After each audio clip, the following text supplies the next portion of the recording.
Welcome to snacks organics. நம்ம தக்காளியும் மாம்பழமும் சேர்த்து தொக்கு பண்ண போகிறோம். மாம்பழம்னா நல்லா இனிக்கிற பழம் கிடையாது, அதில் கண்டிப்பாக புளிப்பு சுவையும் இருக்கணும்.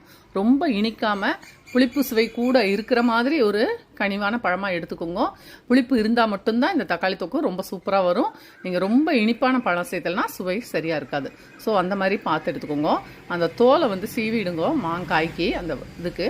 அப்புறமா பொடியாக ரெண்டையுமே கட் பண்ணி எடுத்து வச்சுருங்க. இழுப்பச்சட்டியில் கொஞ்சமாக எண்ணெய் விட்டுண்டு இந்த பொடியாக நறுக்கின தக்காளி ப்ளஸ் இந்த மாங்காய், இது பழமாக இருக்கிற மாதிரி தெரியும் உங்களுக்கு, ஆனால் நல்ல புளிப்பு இருக்குதுல, அதையும் போட்டுட்டு நல்லா வதக்கிக்குங்க.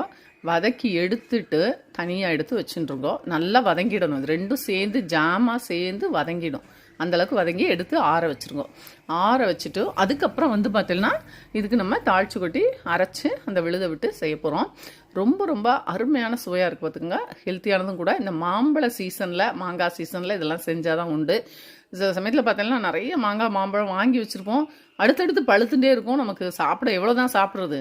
ஸோ அந்த மாதிரி நேரத்தில் இந்த மாதிரி தொக்கு அப்புறம் ஜாம் அந்த மாதிரி எடுத்து பண்ணிட்டேன்னா ஒரு மாதத்துக்கு கூட உங்களுக்கு தாங்கும். அதே மாதிரி மாம்பழ ஜூஸை நீங்கள் இது பண்ணி எடுத்து வச்சுட்டேன்னா நம்ம எப்போ வேணாலும், மாம்பழ சீசன் இல்லாதப்போ கூட அந்த ஜூஸை கொஞ்சமாக எடுத்து நம்ம வாட்டர் ஆட் பண்ணி ஜூஸ் பண்ணி குடிக்கலாம்.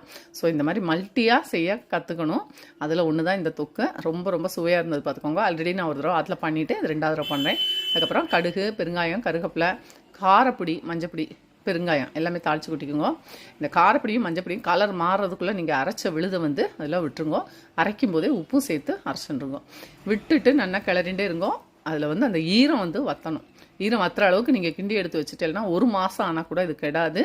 சப்பாத்தி, தோசை, இட்லி எல்லாத்துக்குமே நீங்கள் இது மல்டி பர்பஸாக யூஸ் பண்ணிக்கலாம். சமயத்தில் சாதத்தில் பிசைஞ்சு சாப்பிட்டா கூட சூப்பராக தான் இருக்கும்.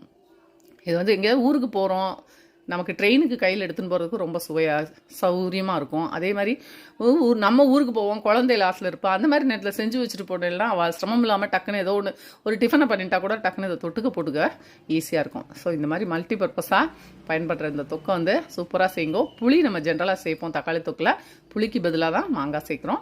நல்லா கொதிச்சு வந்ததுக்கு அப்புறமா ஒரு கட்டி வெல்லம் சேர்த்துக்கோங்க. இது சுவையை ரொம்ப அபாரமாக தூக்கி கொடுக்கும்.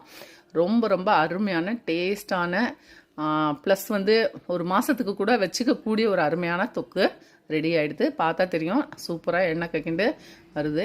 நீங்கள் ஆற்றுல கண்டிப்பாக ட்ரை பண்ணுங்க, அருமையாக இருக்கும். செஞ்சுட்டேன்னா அப்புறம் திரும்ப திரும்ப இந்த சீசன் முடிகிற வரைக்கும் விட மாட்டேன், செய்வேல். அதை செஞ்சுட்டு எனக்கு கமெண்ட்ஸ் கொடுங்க. நான் இன்றைக்கி இட்லி பார்த்துட்டு தான் அதுக்கு தொட்டுக்கிறதுக்கு பண்ணியிருக்கேன். நீங்கள் சப்பாத்தி கூட அருமையாக இருக்கும்.